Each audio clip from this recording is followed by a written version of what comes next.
మంచి ఎండలో బయలుదేరాం పాలకులు వెళ్దామని. అలాగా పాలకు దారిలో విశాఖపడేరు గాంధీపేటలో వినాయకుడు నిలబెడతారు. చాలా బాగుంటుంది. ప్రతి సంవత్సరం బాగా చేస్తారు.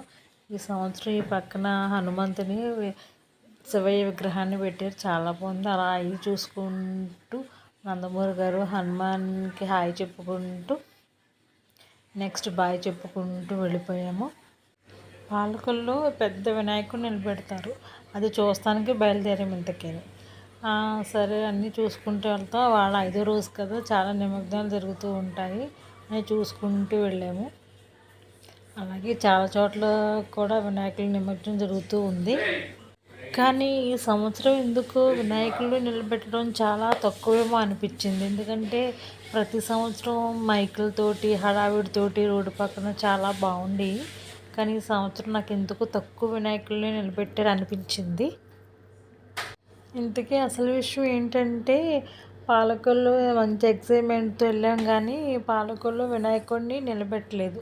ఎందుకు నిలబెట్టలేదో కూడా తెలియదు. అసలు ఎప్పటి నుంచి నిలబెట్టట్లేదో తెలియదు. ఇది వరకు మేము పాలకొల్లో ఉన్నప్పుడు పెద్ద విగ్రహాన్ని నిలబెట్టేవారు, అక్కడే నిమగ్నం చేసేవారు. చాలా బాగుండేది. ఇది వీరవాసరం పోలీస్ స్టేషన్ దగ్గర వినాయకుడు. జస్ట్ అలా బస్సు వస్తుందని జస్ట్ ఆగాము, కాసేపు ఉందాం అనుకున్నాము. మళ్ళీ రోడ్డు మధ్యగా ఉంది కదా, ఎందుకులే అనేసి వచ్చేసాము. ఇంకా స్టార్ట్ అవ్వలేదు, అప్పుడే తీస్తున్నారు. అలా వచ్చేసాం. అనుకున్నది ఒకటైతే జరిగింది ఒకటి. అసలు ఎక్స్పెక్ట్ చేయలేదు. ఎందుకు నిలబెట్టారో కూడా తెలియదు. ఇది వీరవాసరం చివరి వినాయకుడు. చాలా బాగున్నాడు.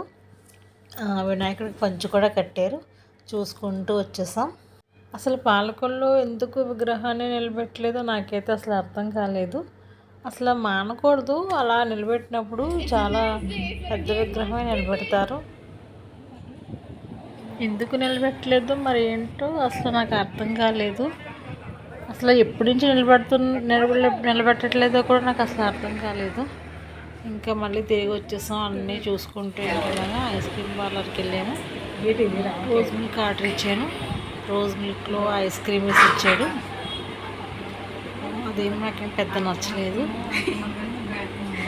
కూల్గా కూడా అనిపించలేదు. రోజ్ మిల్క్ బాగా కూల్గా ఉండాలి. తర్వాత బాదంగిరి తాగాను. అబ్బా, బాదంగిరి మాత్రం చాలా బాగుంది. ఒక గుట్టకి 10 జీడిపప్పులు వచ్చినాయి. చాలా బాగుంది.